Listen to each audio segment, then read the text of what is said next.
Bakunzi bacu, bakunzi ba B-Info please Kodi Entertainment, munkunde ndabaramutse, ndabahe n'ikaze muri kino kiganiro cacu. Tuje muri buno buryo tutaboneka kugira ngo dushobore kubashikiriza message novuga yuko message itari nziza, message y'agacamutwe, message y'irementanya inyanka Burundi canke abatifuriza iciza na kimwe igihugu c'u Burundi bariko barakoresha cyane mu kubeshera abacange bariya mu basanzwe bari mu ntwaro canke mu basanzwe begereye vya hafi intwaro yo mu gihugu c'u Burundi. Ariko imbere yuko twinjira mw'idonido ryavyo, reka manzi ndabaramutse mwebwe mwese mudukurikirana ho muherereye hose mu mpande zine zigize isi, nongere ndabaramutse. Je mugiye kubana nitwa Kodi the Black, je tugiye kubana mwa kino kiganiro. Hari abamaze iminsi benshi babona ubutumwa buriko burandikwa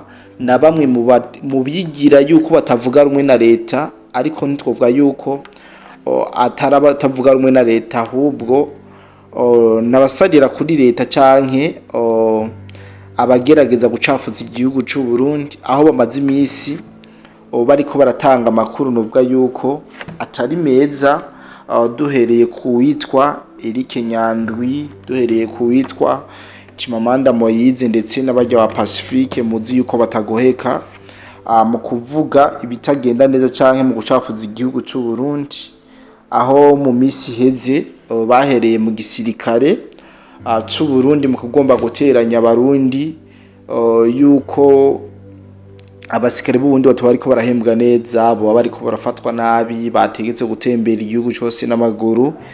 Ibi vyose ni propaganda zagiye ziraca mu maso yanyu, twagiye turagira vyinshi tubibabwira.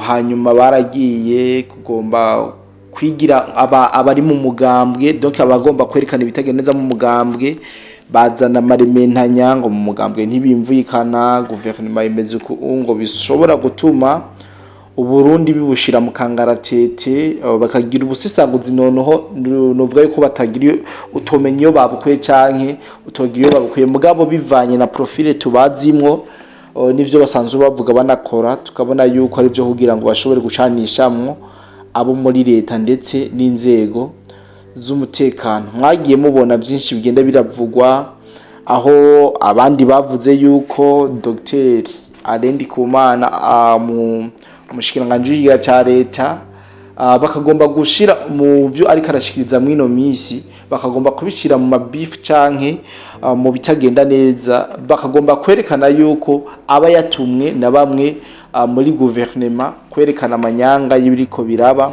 Ibi vyose mwagiye mubikurikirana, ndetse bagakreya amabifu yo muri guverinoma atariho, kugira ngo bereka abarundi n'abarundi kazi yuko uno munsi Uburundi ataho buriko buragera, ataterambere buriko burajako.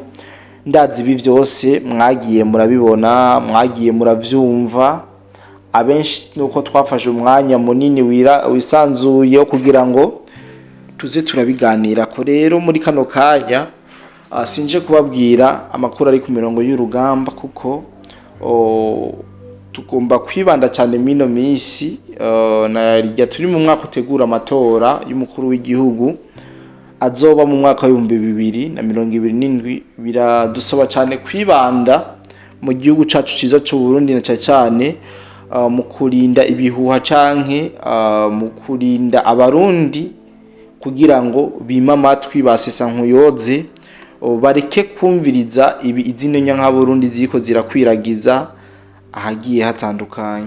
Rero uno munsi nobabwira yuko rero icatumye uno munsi fata kana kanya kugira ngo tuyage cyane kubiri ngaha mu gihugu cyacu c'u Burundi, nuko hariho abo twokwita nk'amabingira muri no misi. Umwanya umwe berekana yuko bari mu murongo mwiza wo gushigikira leta mu bikorwa vy'iterambere, uwundi mwanya naho bakamera nk'amabingira. Sinzi yuko muriko murabona yuko birandikwa ku mbuga zigiye zitandukanye, kuko abantu benshi baca babifata nk'ukumengo nivyo, kubera ko babantu basanze babagira ko ibintu vyo kubiyezako.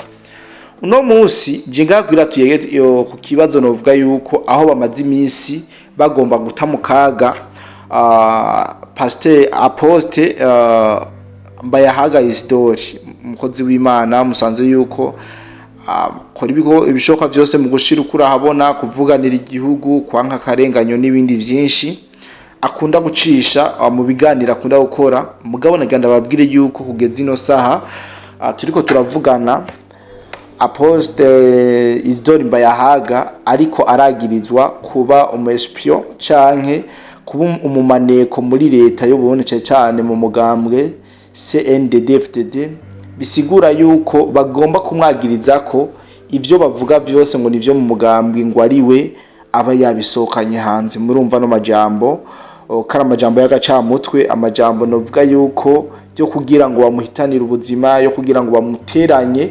n'abahora bamubona neza, abona nk'intungane ndetse n'icizere ku bantu kimuveko. Murumva yuko ariyo target uno munsi bafise. Baragerageje gucira mu nzira nyinshi kugira ngo bahungabanye abantu, mugabo birabankira. Uno munsi bariko baragomba kwizizira cyangwa kwifatira mu gahanga Isidori Mbayahaga. Rero murumva yuko ari ibintu Murundi wese akeneye kumenya, ndetse yaba abo mu ntwaro n'utari mu ntwaro amenye yuko ivyaba abantu bariko barashikiriza ari kugira ngo bashobore gucisha umutwe abacange bariya.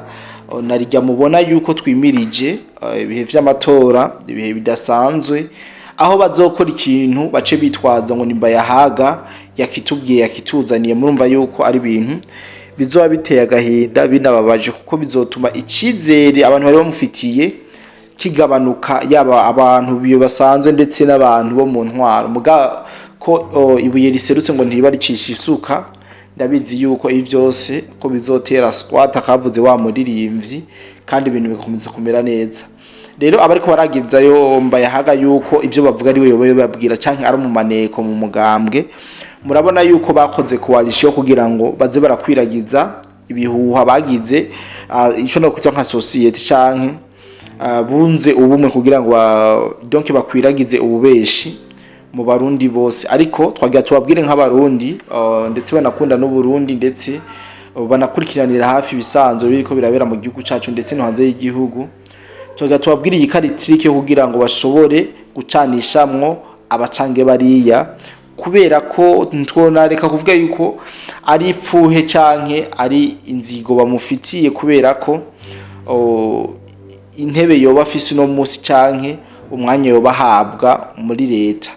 Rero sinagombye kubabwira byinshi, ariko yari just kugaragaza kwerekana yuko ibi bariko barakora ari ibintu bateguye kandi bagomba gushira mu ngiro vuba cyane. Ariko nk'abarundi dukwiye guhagarara amagabo kugira ngo tubi mu mwanya ndetse ntituvyugururira imiryango bino bihuha byabo byo kugira ngo bacanishemwo abantu bitekaniye. Narijya ano mahoro y'uno munsi turimo mu gihugu cy'u Burundi yaguzwe ikiguzi kinini cy'amaraso, na cyane abenshi barahasize ubuzima, ibindi birahononekarira. Mugabo hari abantu badahomwa canke batakozwa kubona Uburundi butekanye, ahubwo bagomba kububona buri muri vya bihe vy'intambara, vya bihe vyo kujyana. Ariko twagira tubabwire yuko ivyo bihe abarundi basa no kuba bisezerereye, kandi uburyo bwose bizobamwo Imana ariyo yashizwe imbere muri vyose. Rero twima amatwi ibino bihuha biriko biravugwa.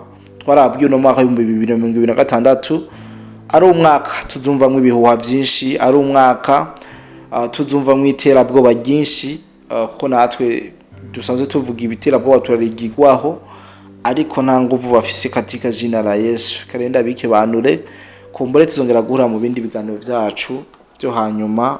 Bye bye.